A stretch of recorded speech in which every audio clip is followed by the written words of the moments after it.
the safe places and there is no more human loss. Yes. But Iran has suffered huge human loss. Many people have been killed in Iran. But here too, there is destruction around, be it Tel Aviv, Jerusalem or Haifa.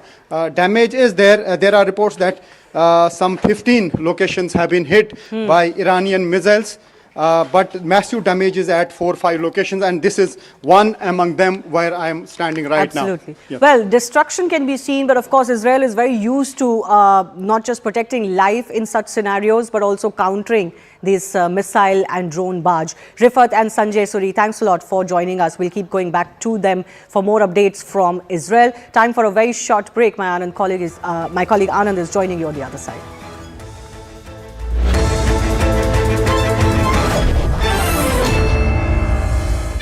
This is a Moj class frigate that went down 40 nautical miles off the coast of the port city of Galle in Sri Lanka. This is outside Sri Lankan waters. The Sri Lankan Navy rescued as many as 32 survivors, but 87 of them have perished as far as this attack is concerned. The ship, identified as Iris Dana, which had taken part in naval exercises with the Indian Navy, was reportedly struck by torpedoes that were fired from a US submarine operating in the region. The incident occurred not in Indian waters, far from India's southern maritime boundary, but it has certainly raised a big question for India domestically as well. Tonight's big question, though, is also this. Did the United States violate any international law? What are the implications for India's strategic and energy security in the Indian Ocean? First up, though, listen to both sides, the Americans and the Iranians, on what they had to say. We sunk their prize ship, the Soleimani. Looks like POTUS got him twice.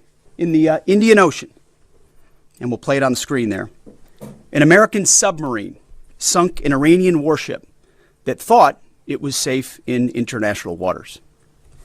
Instead, it was sunk by a torpedo. Quiet death. I believe that this is the war of will, battle of will. The result for the side of who have capability and capacity, and in this situation they knows our capability and capacity, and we believe that Iran, because stand on the rights of the history, it prevail and it overcome. Let's tell you a little bit in detail of what exactly transpired. Did America violate international laws, or certainly from an Indian point of view, did it violate Indian sovereignty? So, as I mentioned, this is the Iranian naval ship Iris Dana, hit yesterday around 240 nautical miles from India. Mind you, we're not talking about Sri Lanka right now. So this is outside India's 200 nautical mile EEZ, the special economic zone area. In that way, there is no violation of India's territorial sovereignty as far as this is concerned. But internationally speaking, there are many questions around the strike and whether international laws have been violated even during a wartime, even during military operation time. So a military strike in international waters is typically prohibited under international law. Given that international waters are preserved for, quote, peaceful purposes under Article 88 of the United Nations. This is a Moj class frigate that went down 40 nautical miles off the coast of the port city of Galle in Sri Lanka. This is outside Sri Lankan waters. The Sri Lankan Navy rescued as many as 32 survivors, but 87 of them have perished as far as this attack is concerned. The ship, identified as Iris Dana, which had taken part in naval exercises with the Indian Navy, was reportedly struck by torpedoes that were fired from a US submarine operating in the region. The incident occurred not in Indian waters, far from India's southern maritime boundary, but it has certainly raised a big question for India domestically as well. Tonight's big question, though, is also this. Did the United States violate any international law? What are the implications for India's strategic and energy security in the Indian Ocean? First up, though, listen to both sides, the Americans and the Iranians, on what they had to say. We sunk their prize ship, the Soleimani. Looks like POTUS got him twice. In the Indian Ocean, and we'll play it on the screen there, An American submarine sunk an Iranian warship that thought it was safe in international waters. Instead, it was sunk by a torpedo. Quiet.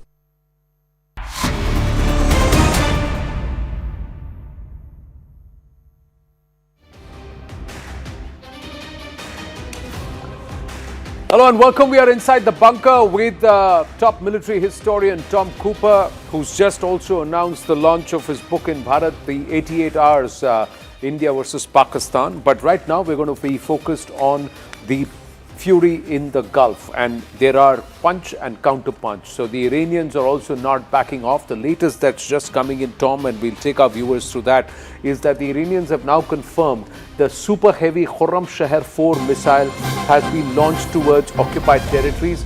This missile with a 1-ton warhead and the code Ya Hassan Ibn Ali, peace be upon him, was launched early this morning towards the positions of the Zionist regime. They claim to have hit the Ben Gurion airport and then the occupation army's 27th air base, that is the IDF's 27th air base, with the Khorramshahr 4 missiles, and our missiles penetrated the 7 layers of air defense in the occupied territories and caused hell for the enemies. Now, why is this Khorramshahr so important, and what's the significance, Tom? Well, the Khorramshahr is the heaviest ballistic missile in Iranian arsenal. Foremost, it enables the country or the IGC to strike Israel from the relative safety of central Iran, where there is less presence of US and Israeli aircraft, actually next to no presence of Israeli, perhaps some presence of US aircraft. So let's quickly see here, Yes. if you don't mind. Where in Iran would they have launched the Khorramshahr that has to go all the way up to Israel? Approximately, let's say, from this area. From this area, which is quite large. This is enough to reach Israel. Israel. Especially up here in the north. But they are still close to Tehran, to the factories, to the ordnance facilities, and so on and so on.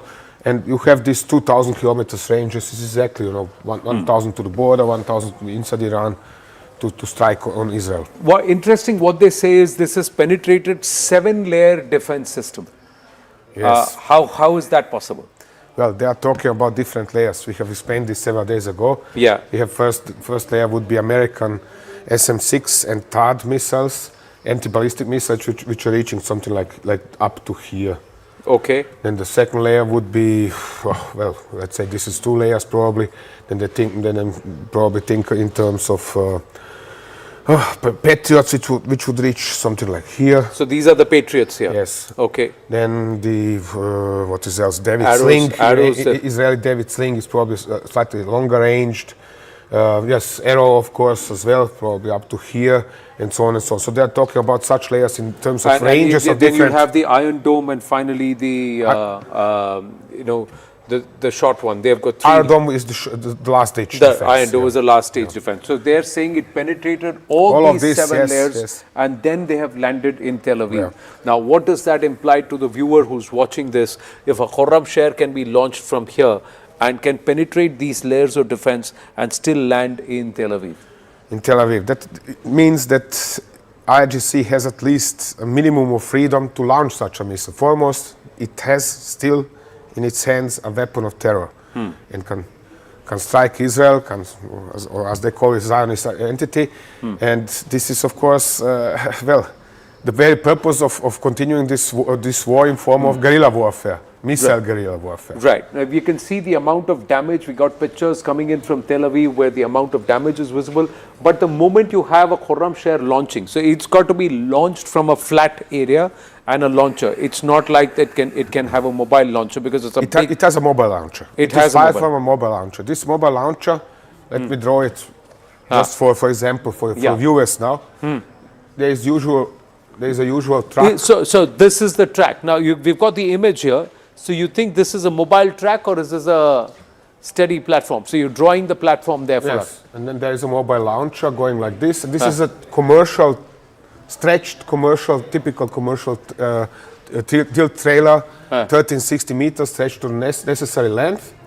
Has 3 axes in the rear and has a arm on which the missile is put, and then the arm is extended upwards. And this is what you see down here. So if you see here, so what is If this? you can freeze this photograph. Yeah, first. we'll freeze this photograph and lift it. Can you freeze this, please? Yeah, thanks. Yeah. So the point is now following. This is the trailer. Yeah. This is the command system down here. Right. The arm which is moving the missile upwards is now lowered in position. Yeah. The weapon, this trailer, at the end of the trailer is this podest. Okay. On It's which like a the missile is pedestal. seated, yes, Pedestal on yes. which this is standing. Yes, Okay. and the missile is fired from it actually. So- no big deal actually, but excellent camouflage foremost, because thanks to these rails up here, you can camouflage it to look exactly like a commercial truck. Commercial truck. So it is not from the air; it's actually indistinguishable from dozens of thousands of such trucks moving up and down all over Iran.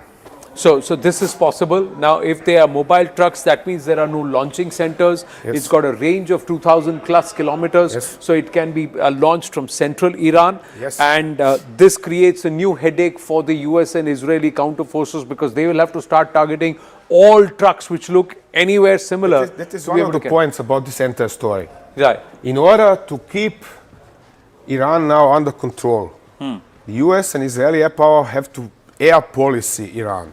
And the area is huge, which they have to cover. At least this part of Iran is what they have to cover now. Right. This is requiring immense efforts. Right. Tanker aircraft, combat aircraft, trained crews, weaponry, fuel, spare parts. This costs something like 500,000 per single sortie in some cases. Okay. Altogether with weaponry. So slowly the cost of this war Yes. is only increasing for the Constantly Americans. increasing. The longer this goes, and this is the advantage of missile guerrilla. They need just one such missile a week, and they are still in the fight. They are not defeated. That Right. is the point. From their point of view, we can now discuss whether this is a matter of fact or not, as much as we like. But we have to realize that this is the reality of missile guerrilla. It takes just one such missile a week, and they are still there. They are still there. All right, let's move on and let's quickly get the other story out here, viewers. The next story that we have to share with you here inside the war room is that the Iranian drones hit Azerbaijan's Nakhchivan airport, and there's some terrifying footage that's come through that actually shows the impact. Now, let's try and understand how this works. What we are seeing is not a missile when we look at the picture. Now, what we're seeing there, and we'll try and freeze that here in our studio also. The impact happens. Before that, we hear the sound. Can you just amplify and play up the sound? This sound, this is a Shahid 136 drone, Tom? Probably, but the sound I will gauge yes or no. The data. Yeah, there. Freeze it. Yeah. Okay, We now just it's go fully. back a little and freeze Yes. it if we can, so we can identify the missile or the projectile. We'll try for it again. We're doing it live from inside the studio as we are freezing it. Yes. Yeah, there you go. little bit Just more. play a little more. One more second if you can forward it and pause it. Yeah, there. Stop. We missed it there. Yeah, it's Right. not easy. It's not easy. But probably at least there you something go. similar. If There. not, yes. Okay. There. Oh, good one. Yes, gauging by the fins, it might be 136. It might be the Shahid 136. Let's call up the Shahid 136, how it looks. Now, we've got it on our screen. We've got the Shahid 136 drone on our screen, and that's what it looks. This is something which has caused a lot of headache and pain on our screen if you were to see. This Plenty of people, yes. Yeah, can we call it on the big screen here? Is it possible to call this? Yeah, let's call the graphic and also the visual video of how it is actually launched, and it makes it very, very interesting. There you go. So that's the image that's been Yes. stuck, and there you go. That's the Shahid 136 drone right behind you, Tom. Yeah. So you have this is the guidance section with different controls. Depends on what is installed into the weapon. Warhead is in this part, or sometimes up here. And depending on the variant, this can also become a part of the guidance section. If, for example, the electro-optical systems are installed here in front. Right. But essentially, this is the most important part. The weapon has a little bit, or this design has a little bit longer story. It was originally designed in the late 1980s on Iraqi request in South Africa. Then the Israelis assimilated, so to say, or Right. took over the design and developed it into their Harpy or Harpia in the 1990s, sold it also to India, and then the Iranians developed right, it from the Israeli design. Right. Here it is Now, again. yeah, if you have the demo video of the Shahid drone, 136 drone, how it's launched from its tubes, there was also another. here Yeah, have- there you go. There is a launch rail, de facto like 6 boxes, Yeah. maximum 6 boxes. We'll get the on launch top of rail each back other. again. Yeah, You there you have go. it. Yeah, just freeze this here, please. So 6 they're- boxes. 1, 2, 3, 4, 5, 6. 6 Yes. boxes. It's And the they are- launch rack. They are launched with help of a small rocket booster, which is in a matter of 1 second propelling them to their cruise speed of some 100 to 120 kilometers per hour, and that's enough. It's flying. And this is on a mobile truck. Yes. Again, so you they've can again install them. created a mobile version Yeah. of how they will launch these drones. That is from another its point. tubes. Yeah. If you see the entire size of this launcher Yeah. is equal to a 7-foot commercial container. Container. Yes. Like there are millions in use all over the world, usually made in China, then sent per ship to Europe or to India or whatever.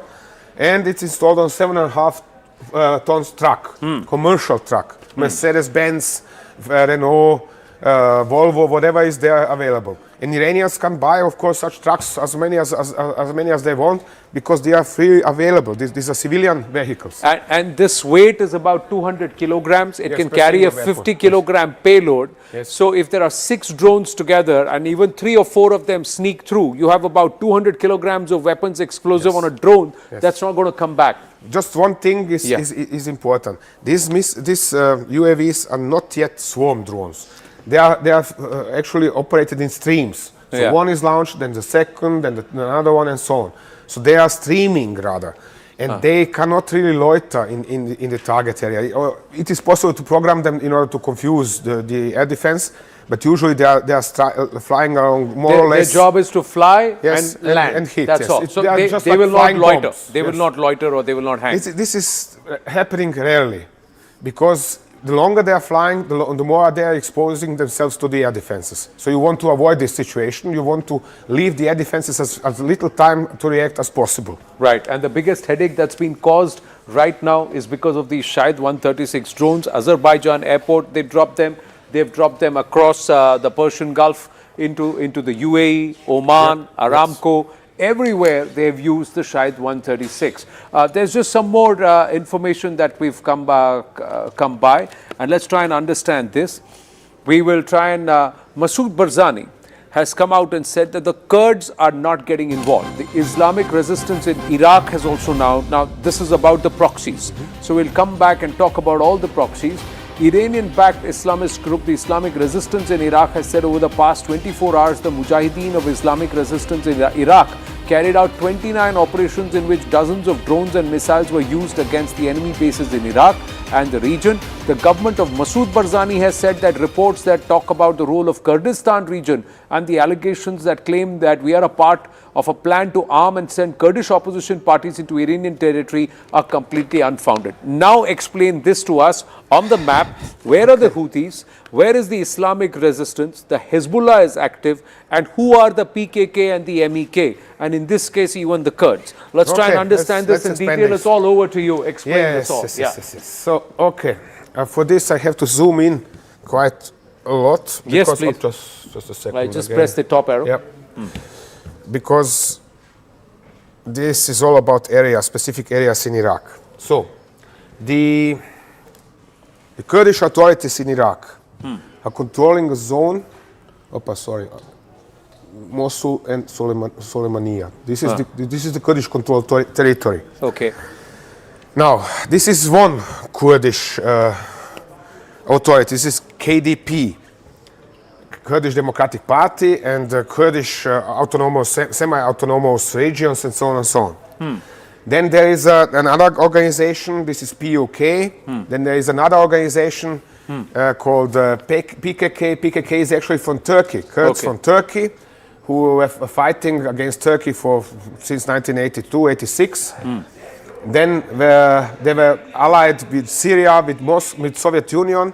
Then they were in control of northeastern Syria for almost 10 years. Now in January they have been forced to withdraw, at least those who are not Syrians, from Syria to Iraq. And now the Americans are trying to convince Barzani. Barzani is in charge of this area. Right. And they are trying to convince him to move to mobilize and to help them as having troops on the ground to move into Iran to start a land campaign. Right. The problem is that they are relatively lightly armed. Okay. They are not as well armed as IRGC, even less so as the Iranian army. So such a battle, the outcome is uncertain. Right. Now, where is moreover, they are not united. We have, I said, this is KDP. Sorry. Yeah. Then there is PAJAK, which is Iranian offshoot of the PKK, and so on and so on. So there's a very different factions. And expecting them to cooperate is rather illusory. Illusory. Okay, Yes. so they are themselves fighting amongst each other. They don't agree with each other, so getting a Kurdish alliance is very difficult. You had a very interesting story about how in Turkey they could never come to an agreement because they decided which of their languages will be the common language. One of major Where issues is the between Palestine Islamic Jihad? Now that's a proxy of the Iranians. That's also getting active. They are saying they are striking points in Iraq. Yeah, Palestine Islamic Jihad is striking points in Iran. No, in Iraq. In Iraq. So they have. That is a strange appearance, and I'm a little bit confused about this one because I would think that that Islamic resistance in Iraq would be Islamic resistance. Kataib Hezbollah. Kataib Hezbollah is a group pro-Iranian. Not the Palestinian, the Islamic resistance in Iraq. Sorry, the Kataib Hezbollah. Yeah. Sorry, no problem. It's just I'm just very strict in these designations. Right. Essentially, this is their something like core zone. That they are actually also holding parts of Baghdad. Okay. This is an IRGC supported group, so they are certainly on the hunt for PAJAK. Just for example, and certainly in disagreement with KDP. Right. So Kataib Hezbollah was also the force which the IRGC has brought in January to smash the protesters. They were the primary shooters, so to say. Right. They were killing thousands of people on the streets of Iranian cities. Right. So very nasty neighbors, so to say. I wouldn't like to have them as neighbors, let's say it this way. Right. Now, let me also, since we're talking about this region, quickly to explain to our viewers, what's the long game here for the US-Israeli combined? What do they plan to do? Do they plan to split Iran into multiple parts, some of it from Iraq? What is their long game? Essentially the same like in the case of Iraq. Iraq is an artificial creation in which the British put together the Sunni minority with the Shia majority and the Kurdish. Right. Well, whatever minority. In Iran, around 60% of the population are Persians. But the rest are very different other minorities. And so, for example, up here in the north, there are lots of Azeris. Yeah, and the Azeris could... There are Kurds here, and so on and so on. There are Azeris also here, there are Azeris in Tehran as well.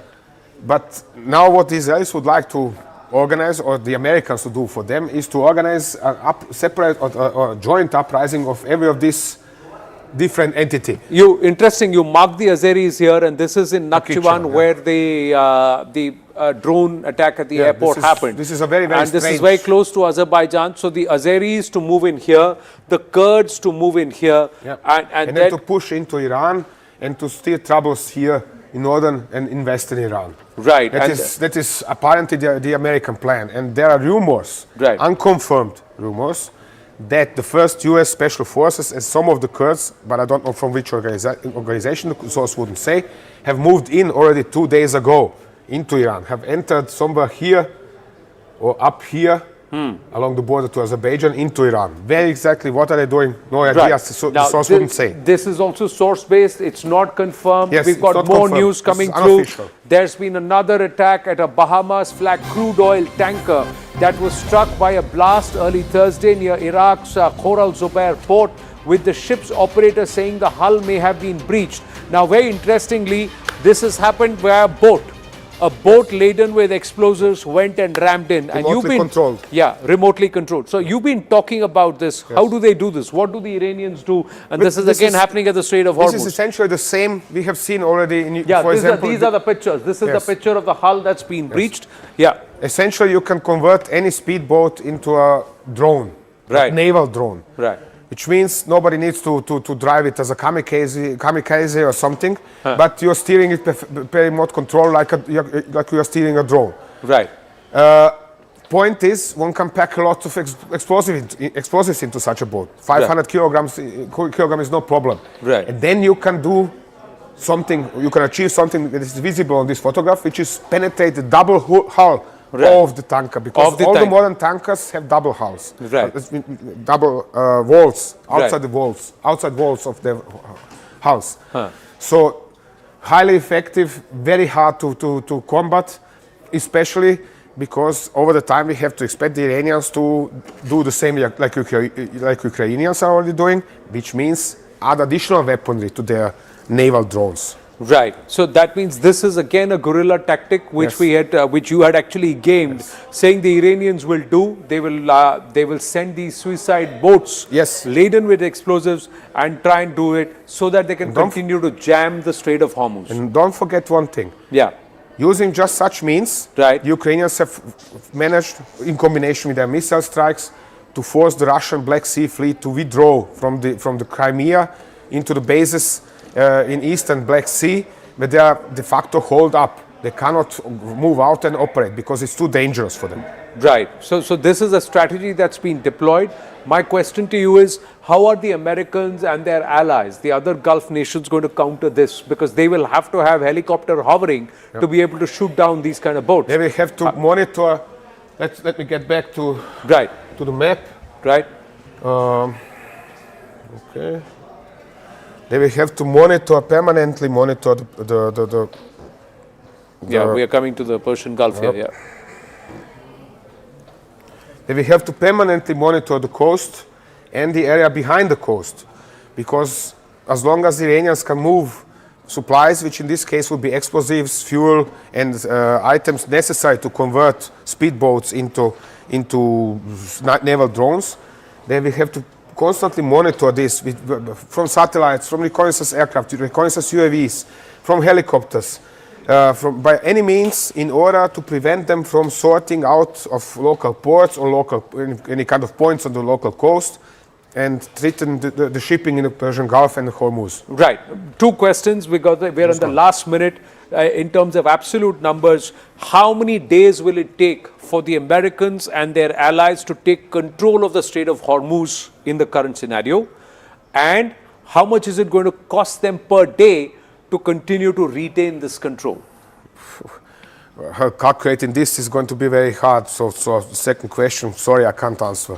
The first question, one can guess that provided everything goes well and there are no major problems and they have enough resources to do that, 1 week, perhaps longer, to secure the area of the Hormuz Strait. It all depends on the capability of the Iranian air defenses to continue resisting, and they are still resisting. And they have, if nothing else, they have short-range systems and medium-range systems are still operational. This is why they are making claims about additional U.S. combat aircraft shot down. So as long as these are effective and anywhere nearby, there is a threat, and the Americans are not going to let the shipping pass. Let the ships pass. And unless the ships pass from here, there is no commerce.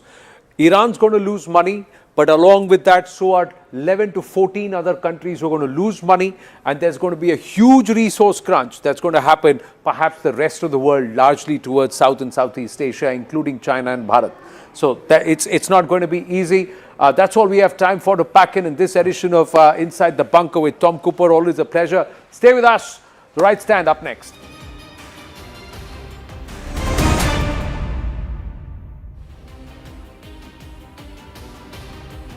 This is a Moj-class frigate that went down 40 nautical miles off the coast of the port city of Galle in Sri Lanka. This is outside Sri Lankan waters. The Sri Lankan Navy rescued as many as 32 survivors, but 87 of them have perished as far as this attack is concerned. The ship, identified as Iris Dana, which had taken part in naval exercises with the Indian Navy, was reportedly struck by torpedoes that were fired from a US submarine operating in the region.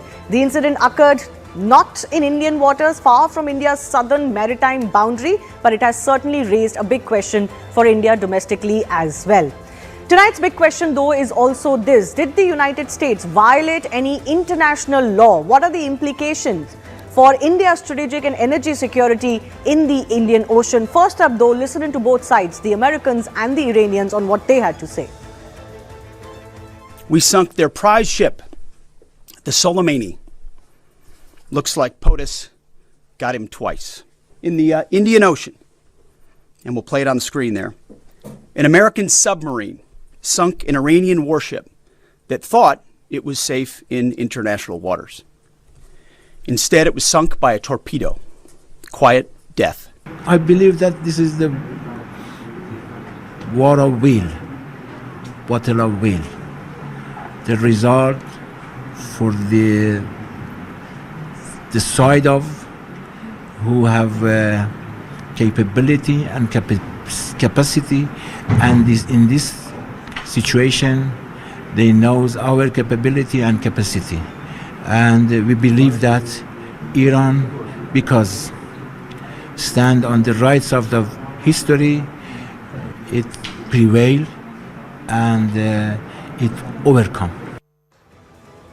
Let's tell you a little bit in detail of what exactly transpired. Did America violate international laws, or certainly from an Indian point of view, did it violate Indian sovereignty? So, as I mentioned, this is the Iranian naval ship Iris Dana, hit yesterday around 240 nautical miles from India. Mind you, we're not talking about Sri Lanka right now. So this is outside India's 200 nautical mile EEZ, the special economic zone area.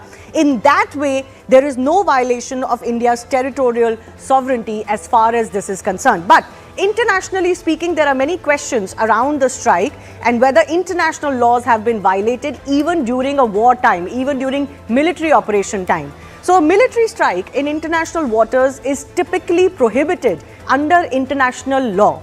Given that international waters are preserved for, quote, peaceful purposes under Article 88 of the United Nations, this is a Moj class frigate that went down 40 nautical miles off the coast of the port city of Galle in Sri Lanka. This is outside Sri Lankan waters. The Sri Lankan Navy rescued as many as 32 survivors, but 87 of them have perished as far as this attack is concerned. The ship, identified as Iris Dana, which had taken part in naval exercises with the Indian Navy, was reportedly struck by torpedoes that were fired from a US submarine operating in the region. The incident occurred not in Indian waters, far from India's southern maritime boundary, but it has certainly raised a big question for India domestically as well. Tonight's big question, though, is also this: did the United States violate any international law? What are the implications for India's strategic and energy security in the Indian Ocean? First up, though, listen to both sides, the Americans and the Iranians, on what they had to say. We sunk their prize ship, the Soleimani. Looks like POTUS got him twice. In the Indian Ocean, and we'll play it on the screen there, an American submarine.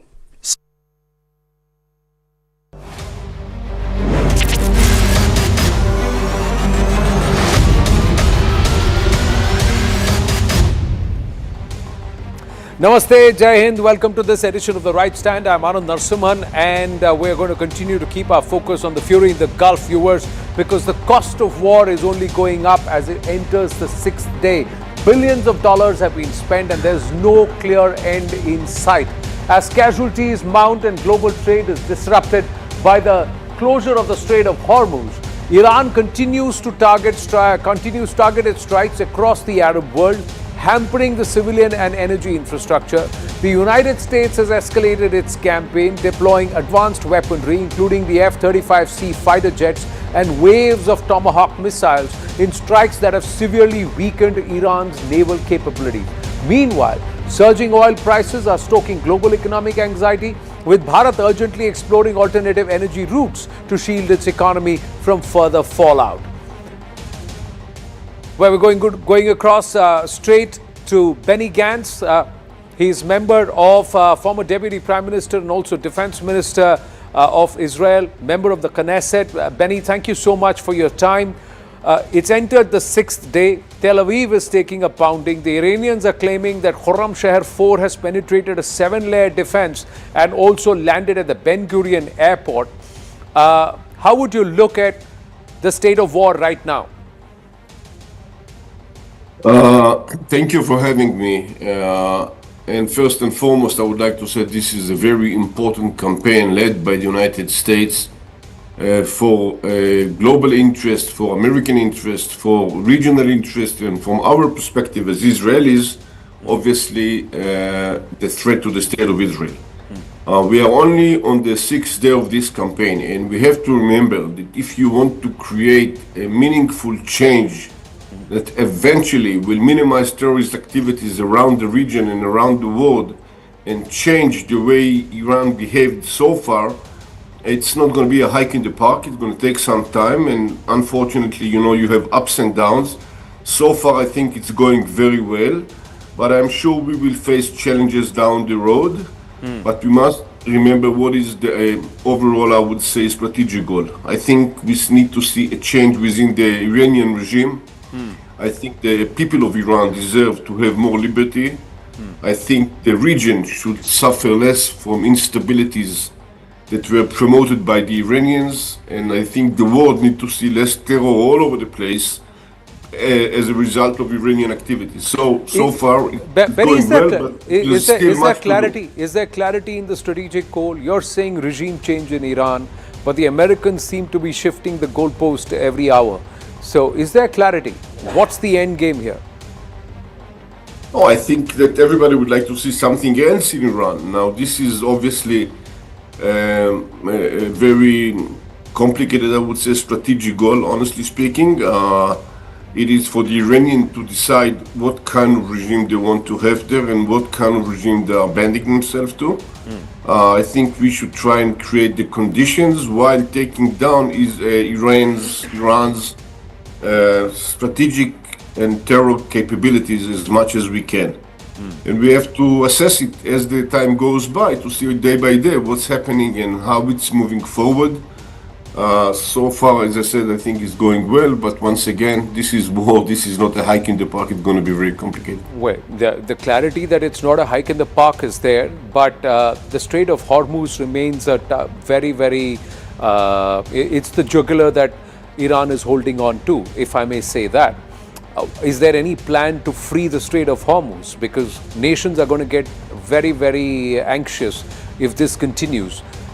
Yes, I understand that, and I believe President Trump, with his global leadership, understand this importance. I know that the Americans have acted against the Iranian fleet, and I'm sure that everybody wants to see the Strait of Hormuz open, and of course the Red Sea itself and other places, because the Iranians with their proxies actually economically acted against the entire free commerce and free of maritime navigation, and we know it for a long time. But this is very important for everybody to understand.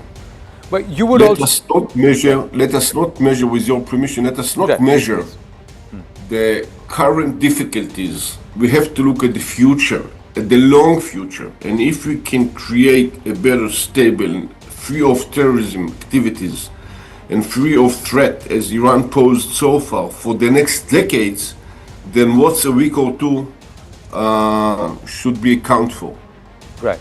But Benny, you're far more wiser in statecraft than my understanding. As former Deputy Prime Minister of Israel, you would understand when a nation is attacked from an outsider, everybody forgets local politics and they tend to unite under the flag. Now, in Iran again, in January, there was a huge uprising. But there was no attack or there was no weakening of the IRGC and its militia. That protest was put down by brute force. Estimated numbers of more than 30,000 people being shot dead. Now when Israel and US enter Iran, there seems to be a similar sentiment of an entire nation of people coming together under the flag against an outside invader. How is a regime change going to happen in a scenario like this? No, once again, as we said before, we can take care of the regime leadership. We can take care of strategic capabilities. We can try and intercept the routes between Iran and its proxies around the region. But obviously, there is a space for the Iranian people themselves to decide how is it that they want to run their life, and therefore I'm saying this is the direction, but we'll have to see how it evolves, definitely. Do you agree that eventually there may have to be boots on ground, direct or indirect? No, this is not, it depends how you look at it. And when everybody says boots on the ground, so they are looking for thousands of troops running all over the place. We should exclude nothing. We should operate the way we think we can and should. And I would exclude nothing, but there's no specific that I can talk about right now. How long do you see this conflict running? I suggest that we will take it day by day now, week by week, see where we're going and reassess it. It's very hard to tell. I think lots of achievements already have been achieved. And the Iranians, whoever gets to stay there, understands that when the United States decides to act, nobody should play with it. And we as Israelis took care of ourselves, and we took care of our partnership with the United States, and I think we stayed with high level of credibility in this partnership between us. And I think it will create a base for future deterrence as well. But once again, what's more important that everybody understand that, look, Prime Minister Modi was here just 10 days ago or so. We signed 16 different economical and other zone of operation agreements between our two countries. Right. And just imagine yourself how much could we all achieve if Iran would be just Iran and not trying to become a regional superpower that involves and destabilizing so many places around the region specifically, but around the world as well, Venezuela, Ukraine and other places as well. India have suffered from terrorism activities before. You know what is it for them? You know what is it for you guys to suffer terrorism? Once again, I think we have to change this reality this way or another, and I suggest to have determination on one hand and to reassess all the time where are we on this track, and eventually I think we can achieve a lot. My final question, would you concur if I say, even if this war drags on for a few weeks, the Strait of Hormuz will have to be freed in 15 days for other nations to not intervene and say put a stop to this? Because if the world is hurting, India is hurting, China is hurting, the Gulf nations are hurting, all of them, there is an oil crunch, an energy crisis that allows Russia to wade in. I understand that, and I think the world must reopen the Strait of Hormuz, and we have to come up, when I'm saying we, I mean the world, with alternative energy resources for the time being until we solve it. But once again, let us change the situation, because if we won't change the situation, whatever we have now, we will see it again in future time again. Right. Benny Stans, thank you for speaking with us. We also, let's quickly go across to our other guest, Tom Cooper, military analyst, military historian, with us in the studio. Sanjay Kumar Verma, former diplomat, is with us. Ambassador Sanjay Kumar Verma ji, thank you. Lieutenant General KJS Dhillon with us, former GOC 15 Corps of the Indian Army. And we have Professor Peter Kuznick, author and professor of history, American University. My namaste to everybody. Thank you for your time. Plenty of developments that are happening. Let's first ask Lieutenant General KJS Dhillon, do you believe that this is the jugular that Iran is holding on to, the Strait of Hormuz? And the sooner this is freed, the sooner the passage is created for commerce to happen again, the faster the Iranian stranglehold and this war perhaps will dissipate. Good evening, Anand, and good evening to fellow panelists and all our viewers. Yes, from day one, Iran started with the premise that if we will hit the Gulf countries, and if we can block the traffic in and out of Strait of Hormuz, thereby choking the world of crude oil and the energy needs, then the world will come down to say, finish it off, and let's talk. Right. And Iran continues to be holding that premise, and I think with every passing day, the effect on the world, effect on the stock markets, effect on the prices, crude oil prices, and the that refined petroleum prices and the LNG will start showing. And when the smaller countries who do not hold very big reserves, once they start choking, the pressure will mount on USA and Israel to finish this off early, and negotiation must start. Right. Now, let's just quickly do a deep dive on how Iran is structured, this entire defense mechanism, and why the Iranians have swiftly gone into guerrilla mode, and how efficiently can they even communicate and function analog. Let's try and understand this. These are the first crucial inputs that are coming in from top intelligence sources on the contingency plans that have been put in place by the Iranian regime in case of a leadership crisis. And we've been talking about this from day one, but we're just putting pen to paper and breaking it down for our viewers. We've seen that Iran has been able to operate and fight back despite the elimination of the Khamenei and its top leadership. Top intelligence sources are saying that that was all part of the plan.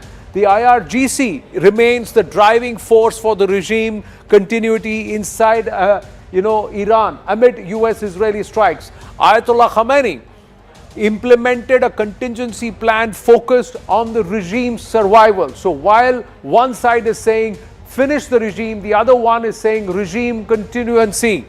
Now, Khamenei prepared multi-layered succession systems for military and government leadership. They had gamed this from the Iraq war. That's something which Tom Cooper has also said here multiple times. Khamenei elevated loyalists like Ali Larijani for crisis and wartime management. Ali Larijani has been tasked with ensuring clerical continuity with the backing of the IRGC itself. The IRGC currently handling wartime decisions, bypassing full constitutional processes. The Khamenei's contingency plan includes full IRGC takeover if hostilities escalate. That means the IRGC is empowered to take over all of Iran, even and overrule the supreme leader or the religious clerical heads also if it is required. IRGC's direct command includes military responses, internal crackdowns and proxy activation, and that's the reason why you're seeing so much of pounding in Tehran and on the IRGC top leadership and its headquarters. Now, Tom Cooper, is this assessment fair, and do you believe this is perhaps going to be the biggest challenge to break down the IRGC if they really want a regime change? I mean, this cannot be more to the point. It is rounded up the picture and confirming everything, all the bits and pieces I've got to hear over the years. What is particularly important here is not only that the IRGC is a driving force for the regime, but it's assuming control or responsibility for everything. This means also the regular armed forces, which are bigger than the IRGC. Right. For the army, for whatever is left of the Air Force, but foremost for whatever is left of the Islamic Republic of Iran Air Defense Force. Right. Because IRGC has its own air defenses, in its own integrated air defense system, and the Air Defense Force has its own air defenses, own weaponry, and own integrated air defense system. Theoretically, they are integrated due to airstrikes probably now weakened in this regards. But this is adding plenty of weaponry to the IRGC. Foremost, it enables it to react quickly in the case of any kind of boots on the ground, especially such like, let's say, US Special Forces combined with Kurds or whomever else the Americans might come to the idea to bring it to Iran. So IRGC is now clearly in charge of everything that is happening in the country. Right. And it is certainly also so that its local commanders have received a set of prepared orders for what to do in case of what kind of emergencies. So in this case, Peter Kuznick, Ambassador, I'll come to you in a bit. Do you think the Iranians have gamed this far better than the US and the Israelis, despite their ability to gather intelligence? This is just pure instinct to survive, and they've gamed it better. Peter? If the government survives, then it wins. It's just pretty straightforward. For the U.S. and Israel to win, they've got to change the government there. Trump can always claim a victory, no matter what happens, but it's very, very hard almost impossible to force regime change by a bombing campaign. Does the U.S. want to put boots on the ground? This war is very, very unpopular in my country. Maybe a quarter of the public supports it. A big part of Trump's own MAGA base is appalled by it. You look at the comments by Tucker Carlson, who says it's absolutely disgusting and evil. Marjorie Taylor Greene calls the Trump regime sick fucking liars. You know, you've got this opposition from the MAGA base. So is Trump going to put boots on the ground? He thinks he can do anything. That's what's so dangerous about this. Trump thinks he's the ruler of the universe and he can use force. His main advisor is Stephen Miller, who says this is a law of the jungle. Might makes right. Use force, whatever you want.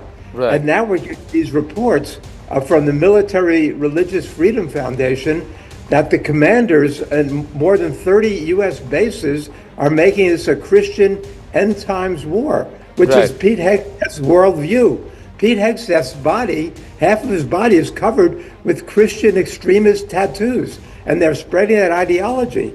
And the soldiers are sending in these reports that they're terrified because they're filled with visions of bloody conquest and bloody battles, and they're saying that Trump is Jesus's anointed choice to rule the world until it ends, and it's going to end soon.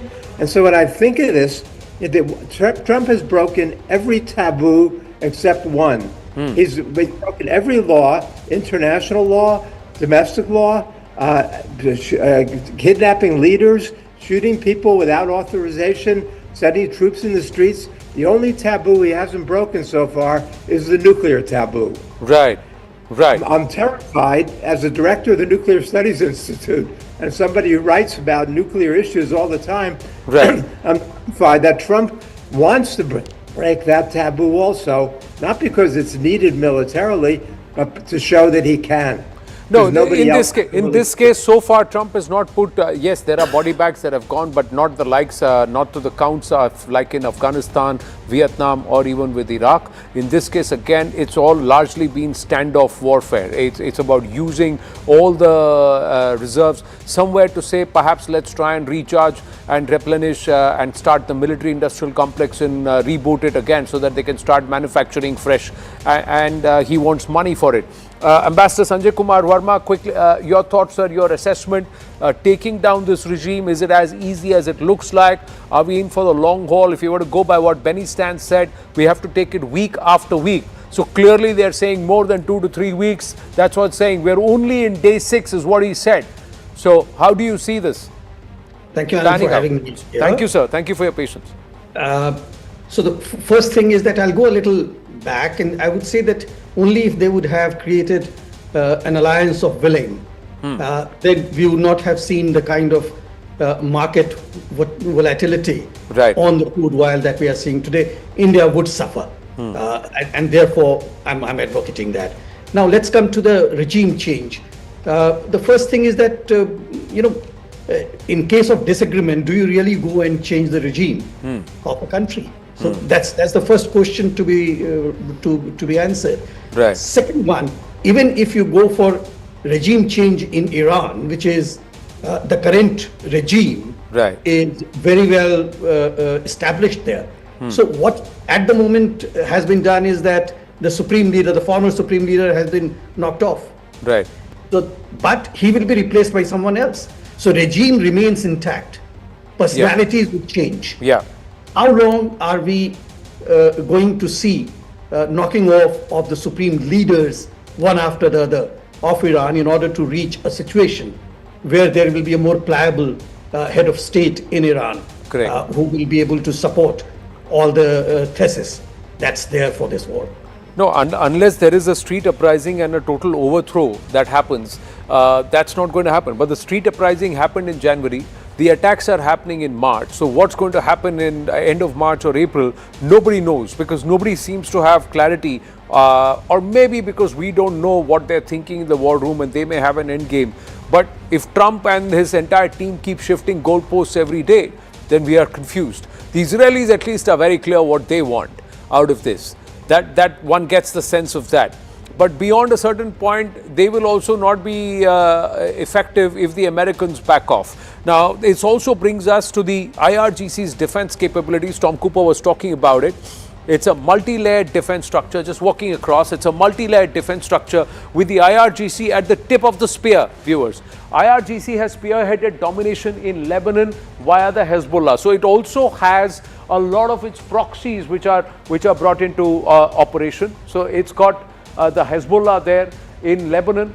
Then IRGC also operates via the Al-Shabi proxy group in Iraq. You also then have the Quds force that carries out covert operations for regional dominations.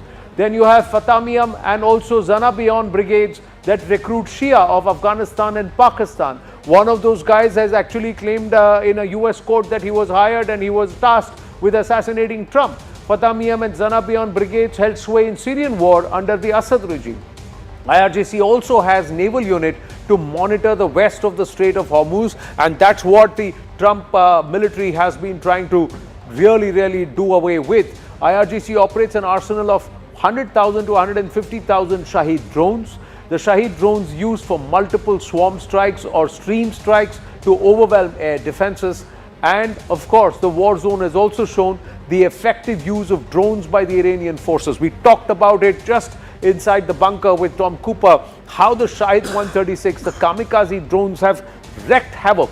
Iran could disrupt the Strait of Hormuz with drones for months, and drone production capacity is around 10,000 drones per month. And drone attacks have penetrated air defenses of the Gulf states. The drone attacks swarm air defenses to target military and energy assets, and even in a stream fashion, when one targets, one sneaks through. Out of 10, even if 3 sneaks through, that's 150 kilogram of payload landing at one location.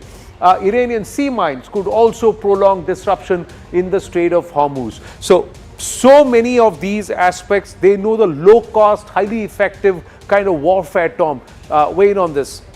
Especially mines, now that you've mentioned. There is always the option of Iranians, for example, the water is moving and it is moving in and out of the Persian Gulf. So you let these floating mines out, right. You can release them from the coast and they are floating into the Persian Gulf. Right.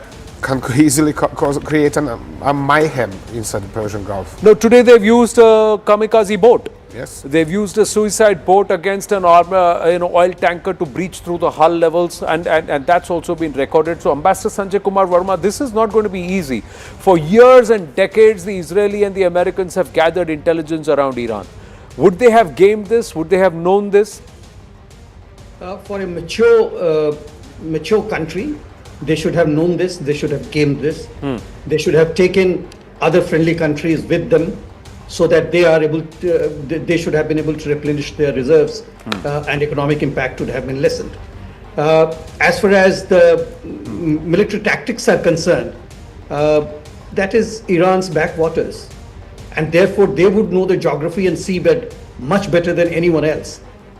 So I have no qualm in saying that even if the main war is over, we will see the aftershocks of the war in the world in the coming years. True, and Tom was saying the same thing, Lieutenant General Dhillon, that they just need one ballistic missile every month or 100 drones to be fired across multiple locations every month. They can manufacture 10,000 per day, and they are highly mobile. They already have a stock of 150,000 upwards. Have a look at this. This is what they've done in Bahrain, Tom and General Dhillon. General Dhillon, your thoughts? Say, look at this.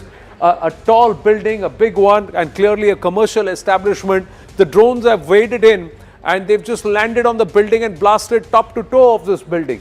This is damage enough to create panic among the people and to shut that entire business district down. So they're going to hurt nations around them commercially every day. General Dhillon.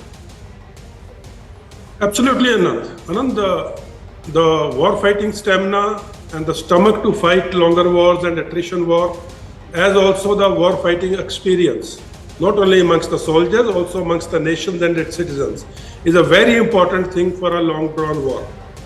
The Gulf countries, other than probably Kuwait and of course Iraq, no other Gulf country has seen a prolonged war in this area, and no citizens have also seen such a crisis in the past.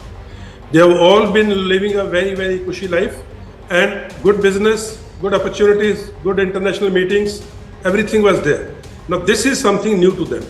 And every round fired, every missile hit, every drone hit in a commercial area, in a military installation or in a public place is going to create confusion and chaos.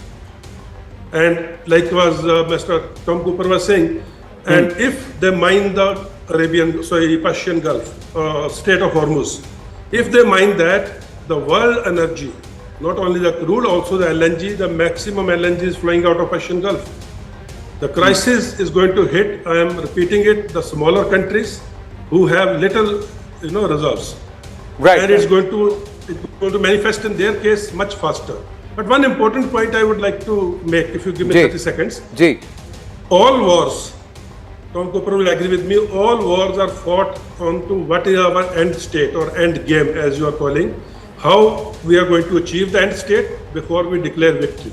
And if the war is overseas, which in this case is, then the exit strategy is also part of the end state. That is, after we have achieved our goal or end state, how we are going to exit from here and in what condition we are going to leave the country where we fought the war. Right. It all starts with the political aim. It all starts with the political aim. From political aim goes out the military aim. From military aim comes the military strategy. From military strategy come the military operations in different domains. And that is how the end state will be achieved by these military operations. Now, if the political aim is changing every day, it started off with regime change, it came to denuclearization of Iran, then it changed to military and naval degradation, and then it came to we will fight forever. Now, with this, in last 100 hours, with this type of political aim shifting, how do you expect the militaries to cope up with this? How do you expect the military strategy, military aim and military operations to cope up with this? And end state and the exit strategy, no one is ever talking about. So these are the issues which in the longer run, if the war gets into attrition phase, are going to hurt. True. Tom Cooper, please weigh in, even as we put two visuals, viewers, two pictures. This is the 5th Fleet Communication Center in Bahrain that's been hit, and it's been hit hard. So the same drones have come here and also caused damage here, while they've also attacking commercial establishment and that building. Clearly something to do with American entities in this building which we didn't know about. Tom? Specifically, this was a hotel where the Iranians suspected that the CIA or US higher military personnel is bedded. So that is why they have targeted this building with multiple drones. But if you permit me, yeah, please go ahead. I would like to agree really with General Dillon. This is he has explained it so fantastically, precisely to the point. If you don't have strategy, your armed forces do not know what shall they do. Right. And then reaching back upon religion, which we have heard from professor of the University of sorry, which university was that? If you then start with religion, which is actually forbidden in U.S. armed forces, I mean, this is becoming a crusade. And what a crusade in the Middle East can cause, we have seen 10 years ago. I'm not particularly delighted to hear about such developments. Professor Kuznik, you know, is there an end game that you can see here? Professor Kuznik, yes. I think Israel has already achieved its end game, and that was to get the United States involved in this war. So from Netanyahu's perspective, he's gotten exactly what he wants.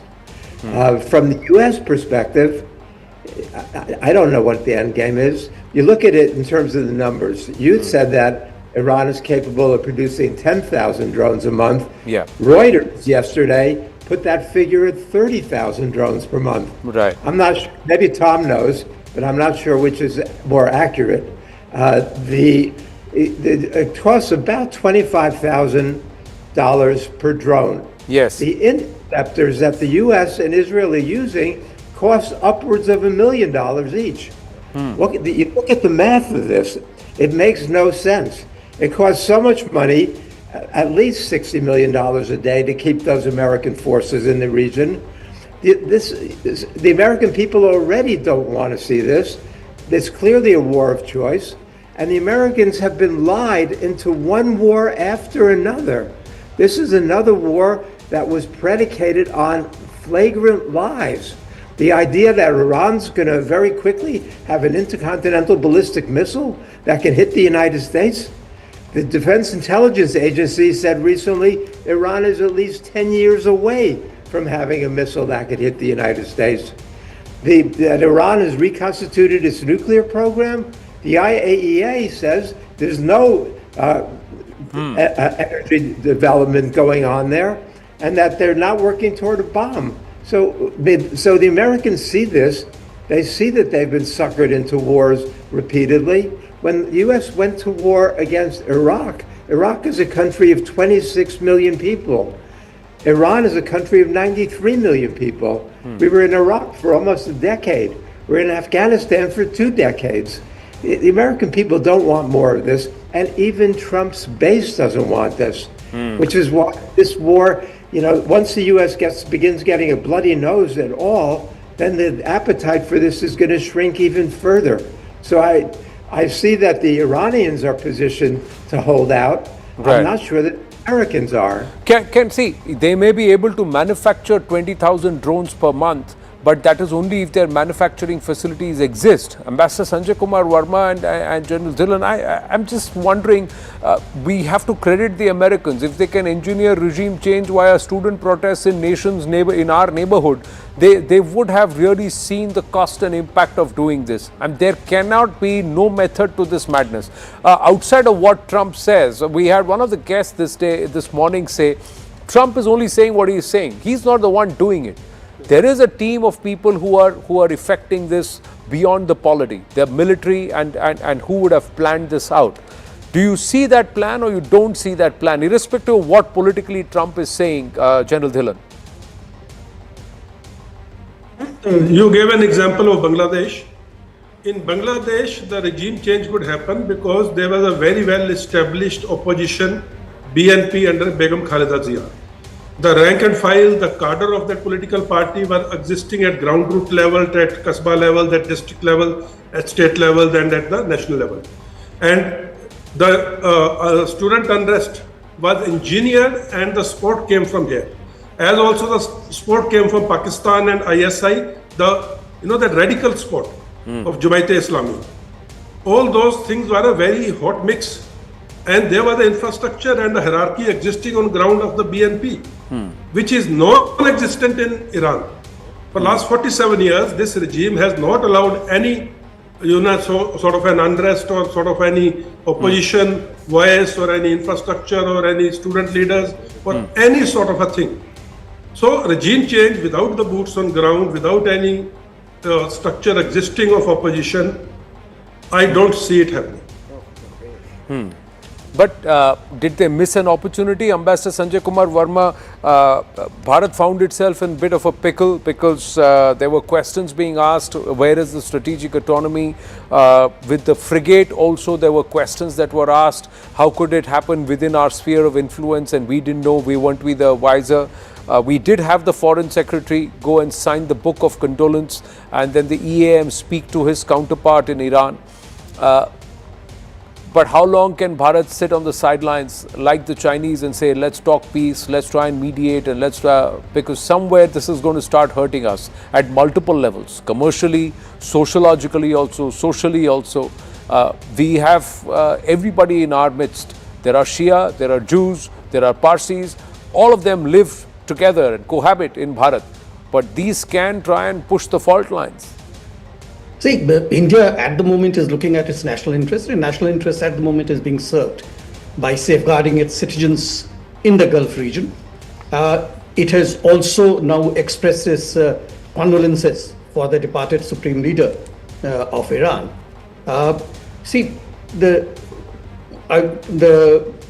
Earlier there was some opposition in Iran, but once the supreme leader was taken out, even those opposition leaders have now come together in order to talk about safeguarding Iran. So the opposition which used to be there has already been disseminated by taking out the supreme leader. So I think at the moment the structures are not there, which General said very clearly, and also on the drones and the cost. See, ultimately, given the firepower of both the US and Israel, they will prevail. But that victory will come at such a high cost, not only for the region, but also for the whole world, that I don't know whether the world will be able to accept it. Later tonight, early tomorrow morning at about 3 a.m. IST, Pete Hegseth is going to be holding a press conference. What would be the outline and what would be the outcomes? We'll have to wait and watch. Qatar is saying it has intercepted 13 Iranian missiles and one missile fell in the territorial waters of Qatar.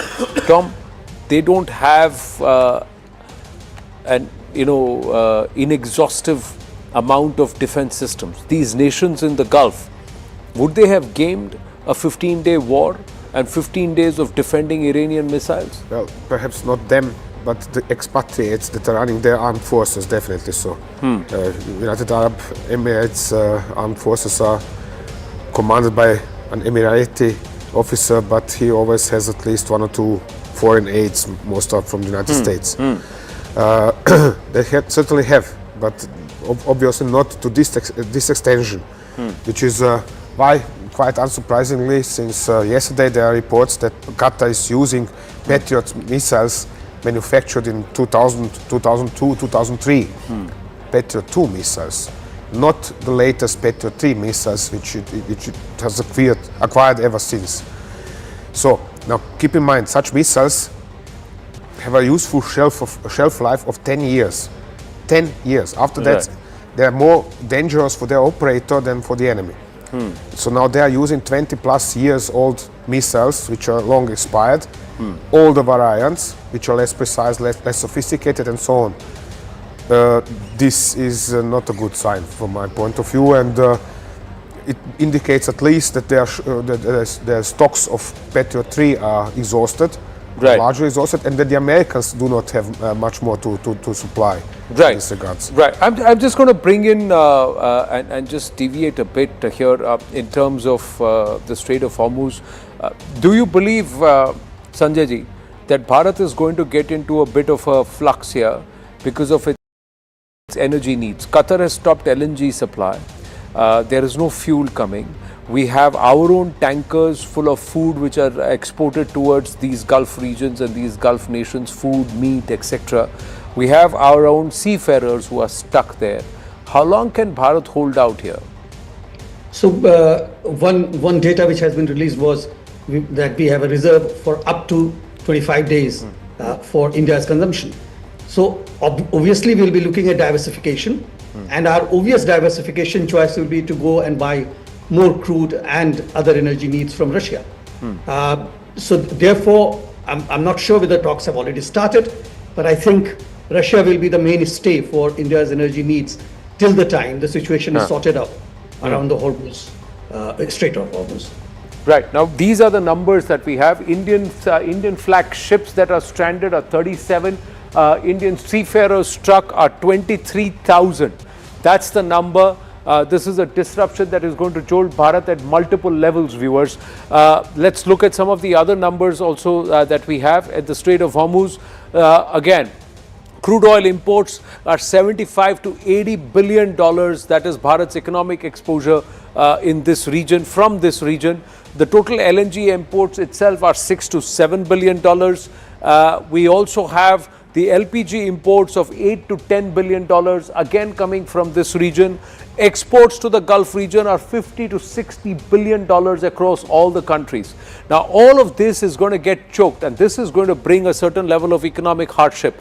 I'm just going to check if there are more numbers, but these numbers themselves are humongous. I'm also going to check if we can just quickly put the cost of this war so far that is happening. We'll try and call that also. But Tom, when something like this happens, even for a nation like India, there are other nations that are suffering too. Bangladesh will suffer, Nepal will suffer, all of South Asia will suffer, China will be suffering. How long can this continue and how long can they hold out here? I have no idea. I'm just wondering how can anybody. We have a short while ago, we have had interview with former Israeli foreign minister or deputy foreign minister, and he says everybody for himself. And in the third sentence after explains and points out how India has signed a number of deals with Israel. So how does he expect India to pay for these deals, to realize them, if its economy is badly damaged by this brawl in Iran? Now look at the daily cost, the estimated daily cost, if you can just call this again. Daily cost per oil tanker is about $315,000 to $450,000, and then the cost for operating cost for large tankers is $50,000 to $200,000. The LNG tanker freight cost is about $200,000 per day, $20,000 per day, LNG tankers, and the estimated capital cost impact is per ship is $300,000 to about $450,000 per day. This is only functioning and paying off if it's moving. If it stands, they are killing the owners. They're killing. So who's going to pay for this? And somewhere this is going to come back and hurt Bharat's constituency. Ambassador Verma, how are we going to be able to answer this and take this load, and how long? See, we are suffering. We have already started our suffering. The only option open to us is to go back to those parties who are warring at the moment and tell them to relax the conditions so that we are able to get our energy needs from our traditional exporters. Till the time that doesn't happen, I'm sorry, but we will be suffering, not only us, the Southeast Asia, Japan, China, South Asia, all the countries that you mentioned. Right. So this is bringing economic hardship. So how will there be any support for this regime change and for this is for greater stability, etc., General Dillon? At some point, these nations will say, stop this. Absolutely. The point which I started with. These hardships to the world would cause people to come and say, stop this. And Ambassador very clearly brought it out now. And the point which you asked earlier, this will, if it continues, and I'm again repeating, it is going to get into attrition warfare. Attrition warfare is when the country which is fighting a guerrilla warfare, they use the low-cost option and they prolong the war and they tire out the enemy with the sophistication and technically superior weaponry. So this is where the attrition warfare will lead to, and more the attrition warfare, more closer of Strait of Hormuz, the world will suffer. Not only India, the world will suffer. And I just want to make a point here, the reference to it. People are questioning what is India's stand. Right. 4 years ago, when Russian-Ukraine war started, on a similar TV interaction, I was asked by someone, where does India stand in Russia-Ukraine war? Right. Where does India stand? My reply at that time was, India stands on its 2 feet. Right. And even today in the USA, Israel, Iran war, India stands on its 2 feet. We are very clear about our foreign policy. We are very clear about our national interests in the long run. So our government's policy and foreign policy and national interests are prime, and our welfare of our citizens is prime. Opposition will keep speaking, people will keep questioning. But the governments do not flinch or don't act on emotions and sentiments. Right. I'm going foreign policy is based on long-term interests of the nations. Sir, foreign policy is based on long-term interests of the nation, and Bharat has to look for what works for it. Every nation has to fend for itself at the end of the day. I agree with that. But there is also this whole controversy around this frigate, the Iranian frigate that was, that came to Bharat on Bharat's invitation for Milan 2026. On its way back in waters which are supposed to be our sphere of influence, it's taken out by the Americans. Now, how can an American, if an Indian submarine were to take out a group of smugglers or a frigate or a Pakistani frigate somewhere in the Atlantic, do you think the Americans will take kindly to that? How is it that we have not raised objection to how could the Americans do this in our sphere of influence when we have repeatedly said this is the Indian Ocean region belongs to Bharat, we will patrol this? Is that a question for me? Yes, General Dillon. Yeah, Anand, see, wars are, again I'll say, wars are not fought on emotions and sentiments. Wars are fought on the rules of engagement. And for the benefit of the viewers, because the panel here is very well informed, I would just like to bring out 1 or 2 definitions. One is the territorial waters.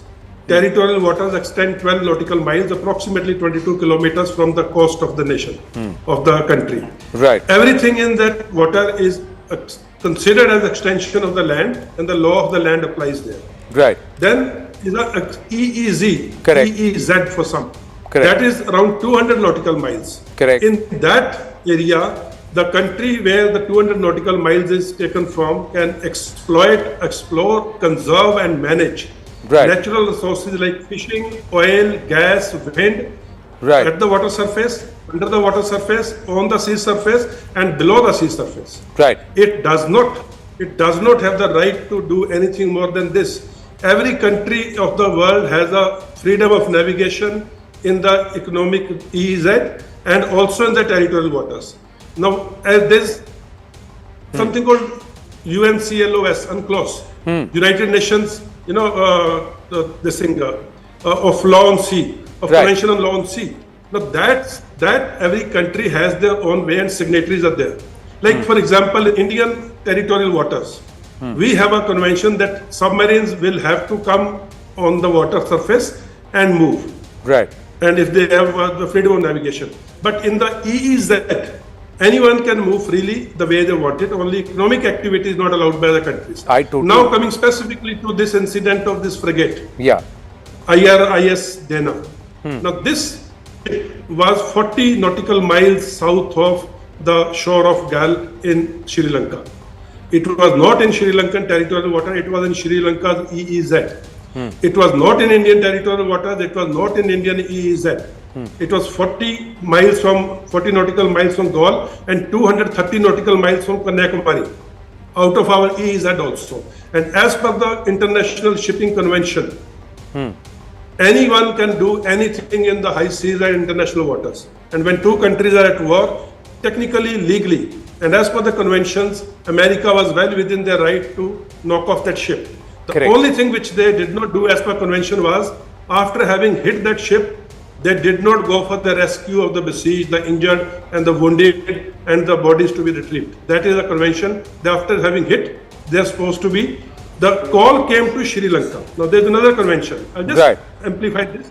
Call came to Sri Lankan Navy. Sri Lankan Navy reacted. All over the world, the seas are divided into various parts, where various people will react to any emergency or a situation like this.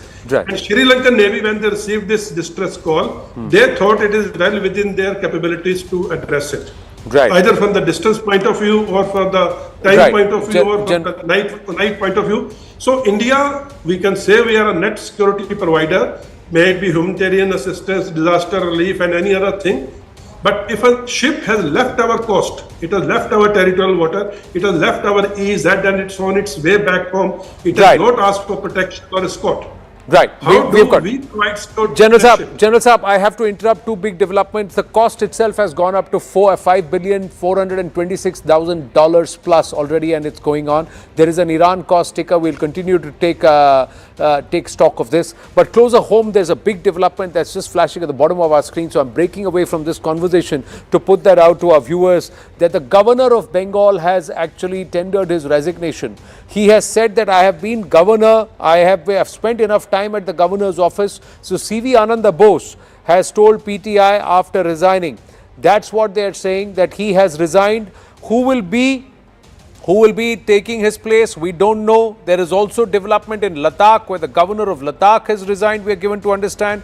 We'll just try and put this out. It's just happening. It's important for us to notice. So it's at the bottom of our screens even as we speak. I just have about a minute or two. All the live and latest updates from ground. Ukrainian-made interceptors to defend against Iranian drone attacks. In fact, Kritsween is going to take this forward with our in-house guests as well. Ambassador Sajanar, if you could quickly in the meantime weigh in on Ukraine now inadvertently getting roped in, getting sucked into this conflict. What could this mean for the wider Western forces? Yeah, thank you, Akansha, for that question. You know, as far as these Shahid drones that are being used by Iran against not only Israel but also against shipping in the Gulf and also against the Gulf countries, we know that Shahid drones in the thousands have been given to Russia, and they have been used by Russia against Ukraine. So for the last at least 3 years, if not more, the Ukrainians have had the experience of dealing with these Shahid drones, Shahid 136 drones. And so it would be possibly Ukraine has also got roped in, because the Americans would have said, you have experience. Ukraine itself has offered that they have experience of dealing with these drones and neutralizing these drones. So I think that is going to be also become a facet of this conflict as we see it going forward. General Kocher, quickly to you, what's really happening when it comes to the Iranian attack? Now we're seeing missile launchers be targeted. We're seeing these big claims being made by the Israeli forces. The United States says we're all stocked up. So all of that military muscle flexing is underway. But how much damage really is Iran sustaining, because they're in for the long haul, it seems? Christine, just have a look at the map of Iran and the terrain of Iran. You will find that on the northern side and on the northwestern side of Iran, and especially the Kermanshah area, that is the largest missile base of Iran. It's all underground. Missile cities are there. And I'll give you a small analogy to that. We saw it in Gaza also, the way the Hamas were operating through tunnels. It took Israel 3 years, and still they have not entered each and every tunnel and demolished the capability of Hamas. So I think when we talk about capability of the missile power or the US capability to demolish the missile strength of Iran, I think it's not more than 20% as of now, because a massive infrastructure is still available with Iran to carry on this war for at least 4 to 6 weeks. All right, Major General Kocher, hold on to those thoughts, because when you talk about how long this could last, do incorporate the Iranian point of view. Syed Abbas Araghchi, the foreign minister of Iran, seeing red, because he said that the US has perpetrated an atrocity at sea 2,000 miles away from Iran's shores. Frigate Dana, a guest of India's Navy carrying almost 130 sailors, was struck in international waters without warning. Mark my words, the US will come to bitterly regret precedent it has set. Ambassador Sajjanhar, this is also a warning over to India with regards to what could happen next.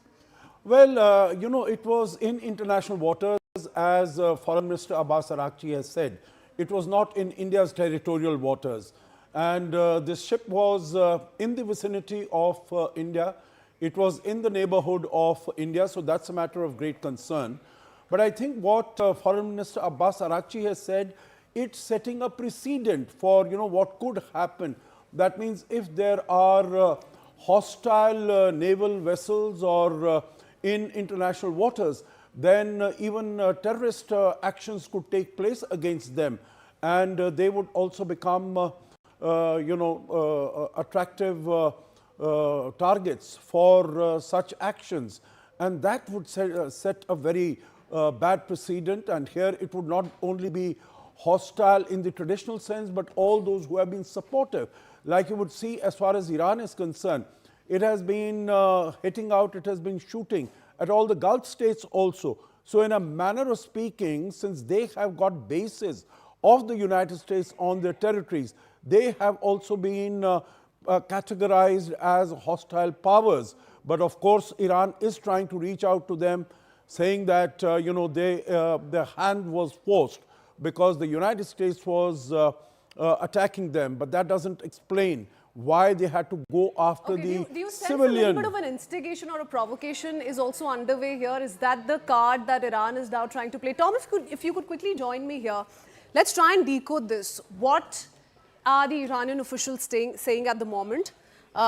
And what defines India's maritime boundaries? So it's important to give context here on whether or not there were any violations. It's being spoken of as a warship in international waters. But if you could just highlight for us, how concerning should this be for India? Of course, just a second, please. So principally international, or actually all maritime waters of India are some 12 miles away from the coast. Correct. Something like this.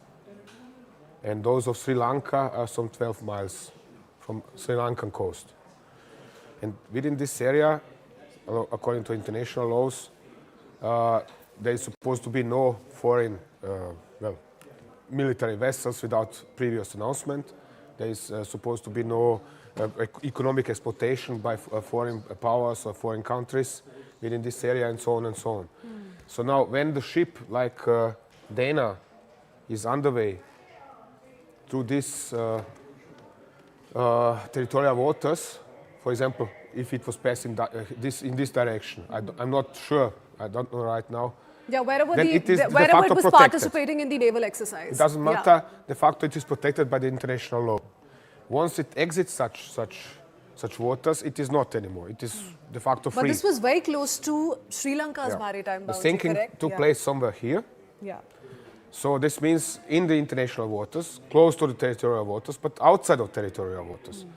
So now, again, my conclusion based on the approximate area of reported sinking, where the sinking took place, is that the ship was either coming down and then waiting here, or coming from this direction. One way or the other, it was not in a rush to reach Iran. Yeah. And for how long? Does the law outline anything on how long can a foreign warship stay stationed, remain in international waters? Is there any sort of permission that's needed? What are the protocols here, really? There are only protocols for the case that, for example, in this case, Iranian warship would enter a neutral port, which would be Indian